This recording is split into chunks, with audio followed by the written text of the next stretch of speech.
फरीदाबाद के धोज में अल-फलाह यूनिवर्सिटी पर हरियाणा के स्वास्थ्य मंत्री आरती राव ने कड़ा रुख इख्तियार किया है। उन्होंने कहा कि डॉक्टर कैसे आतंकवादी बनने की ट्रेनिंग दे सकते हैं। यह पूरे देश को पता चल गया है कि जिसे भगवान का दर्जा दिया गया है वह डॉक्टर्स कैसे आतंकवाद की ट्रेनिंग दे रहे थे। ऐसी यूनिवर्सिटी का बैकग्राउंड चेक करना बहुत जरूरी है। इस मुद्दे पर हरियाणा के मुख्यमंत्री नायब सिंह सैनी से बात हो चुकी है। जल्द ही कड़ी से कड़ी कार्रवाई की जाएगी। अल-फलाह यूनिवर्सिटी की स्वीकृति हाई कोर्ट ने 2014 से पहले दी थी। अल-फलाह यूनिवर्सिटी स्वास्थ्य विभाग के तहत नहीं आती, यह हायर एजुकेशन के अंतर्गत आती है। हाई कोर्ट की स्वीकृति के बाद इसकी जांच गहराई से होनी चाहिए, जिससे आगे चलकर कोई गलती की गुंजाइश न रहे।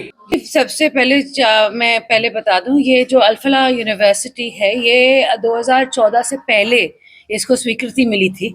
इसको हाई कोर्ट से स्वीकृति दी गई है।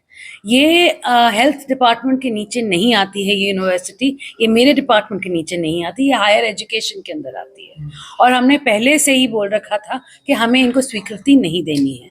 आज के दिन वही बात आपको सामने आई है कि ये सही बात जहाँ यहाँ बहुत ही बड़ी बड़ी जो टेररिस्ट सेल सा बन गया है, आज के दिन पूरे देश में ये बात फैल गई है कि अल-फलाह यूनिवर्सिटी में कैसे डॉक्टर सिखा रहे थे। तो बहुत ही जल्द मैंने बोला है कि हमने सीएम साहब से भी कही है, हमने बातचीत हुई थी कल कि ऐसी यूनिवर्सिटीज़ को पहले हमें बैकग्राउंड चेक करना चाहिए और फिर कोर्ट ने भी अगर हमें आदेश दिए हैं तो उसके बाद भी हमें आगे चलकर उन पे एक नज़र ज़रूर रखनी चाहिए। अभी राव इंद्रजीत सिंह जी की एक मीटिंग हुई थी सीएम साहब के साथ, जीएमडीए की पूरी मीटिंग हुई थी और उसके साथ अलग से सिविल अस्पताल की हुई थी और मंजूरी मिल गई है। बिल्कुल बहुत ही जल्द टेंडर भी हो जाएंगे। मुकेश जी वहाँ पे थे, आपको ज़्यादा मुकेश जी बताएंगे कि बात अब सिरे पे है और जल्दी चढ़ जाए। लेकिन मैम जो हरियाणा में डॉक्टरों की कमी है उसको लेकर क्या प्लानिंग है सरकार की? एक चीज तो आप हमेशा यही बोलते हैं मुझे, मगर ये नहीं बताते कि लोगों को कि मेरे कितने डॉक्टर्स मैंने पिछले 1 साल में लगाए हैं। शुरुआत तो वहां से करें, क्योंकि पिछले साल में जितने एमओज और एएमओज हरियाणा सरकार ने लगाए हैं वो बहुत 1100 से भी ज़्यादा हैं। उसके साथ साथ हमने जो मेडिसिन्स हैं पूरे हरियाणा प्रदेश के लिए 70% मेडिसिन मैंने HMSCL के थ्रू खरीद ली हैं। मशीनों की बात आती है, सिविल अस्पतालों को तंदुरुस्त करने के लिए, दुरुस्त करने के लिए हमने बहुत सारी मशीनें खरीदी हैं और जल्द ही जो मशीनें रह गई हैं वो भी हम खरीद लेंगे। और जहाँ डॉक्टर्स की बात आती है, जो कमी आज भी है वो धीरे धीरे प्रोसेस होता है। आपको मालूम है पहले भी 6 महीने लगे थे मुझे डॉक्टर्स को शामिल करने में, 6 और महीने लग जाएंगे और भी डॉक्टर्स को। राव साहब ने कहा है कि अब मैं ओल्ड एज हो गया हूँ और आरती और युवाओं को आगे बढ़ा रहा हूँ। नहीं, राव साहब ने ये कहा था कि अब नौजवानों को आगे लाने की जरूरत है, जो आई थिंक पूरे देश की बात है कि नौजवान ही हैं जो आगे चलकर हमारा देश चलाएंगे।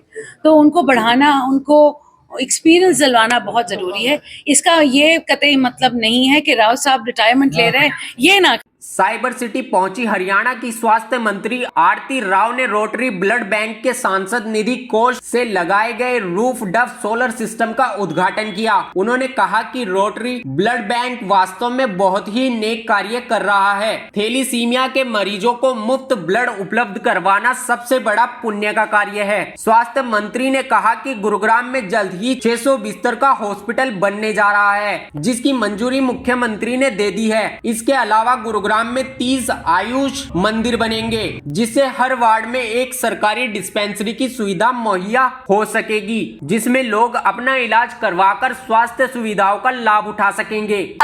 एमपी लैड फंड से राव साहब ने 21 लाख दिए थे सोलर पैनल्स के लिए, क्योंकि उन्होंने कहा था रोटरी ब्लड बैंक ने कि उनके बिजली का बिल बहुत ज्यादा आता है, तो इसी के लिए उन्होंने 21 लाख दिए ताकि वो सोलर पैनल्स लगा सके। तो बहुत ही बढ़िया चीज़ है इन्होंने रोटरी वालों ने की है, ग्रीन एनर्जी की तरफ उन्होंने अपना कदम उठाया है और साथ साथ मैं बोलूँगी रोटरी ब्लड बैंक के लिए कि बहुत ही कमाल का काम कर रहे हैं, बहुत ही नई और आधुनिक मशीनें हैं उनके पास और सबकी सेवा पे लगे हुए हैं, बहुत ही कमाल काम कर जी। लेकिन 1 साल हो गया अभी तक उसका कोई जी किसी कारणवश थोड़ी सी देरी लग गई इस बात में, मगर राव साहब तट पे थे कि यहाँ ही हॉस्पिटल बनना चाहिए और अपने जो पुराने गुड़गांव के लोग हैं जो समस्या से जूझ रहे हैं कि हमारे पास कोई अच्छा अस्पताल नहीं है, उनके लिए राव साहब ने अपनी पूरी लड़ाई लड़ी है और सीएम साहब ने उनका साथ दिया है।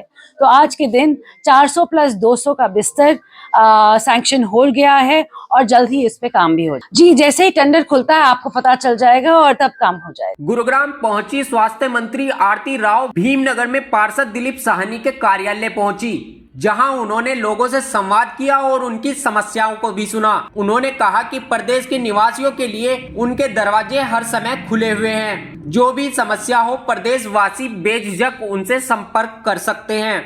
हाँ, ये सोलर पैनल सिस्टम जो राव इंद्रजीत सिंह जी जो है अनाउंस करके गए थे एमपी लैंड से, उनका जो ना वो खुद ना आके उन्होंने अपनी बेटी आरती राव को यहाँ भेजा है ओपनिंग के लिए और हम बड़े खुश हैं क्योंकि हमारे यहाँ रोटरी ब्लड सेंटर में काफ़ी बिजली का बिल आता था, तो उस बिजली में अब काफ़ी रियायत उसमें ना हमें मिली है क्योंकि हम सब चैरिटी करते हैं, तो इसलिए रोटरी ब्लड सेंटर में जो ना सोलर पैनल का होना जरूरी था। इस तरह की हमारी मैनेजमेंट, अच्छा वो हमारे लगभग 170 के आसपास आता था, अब लगभग 40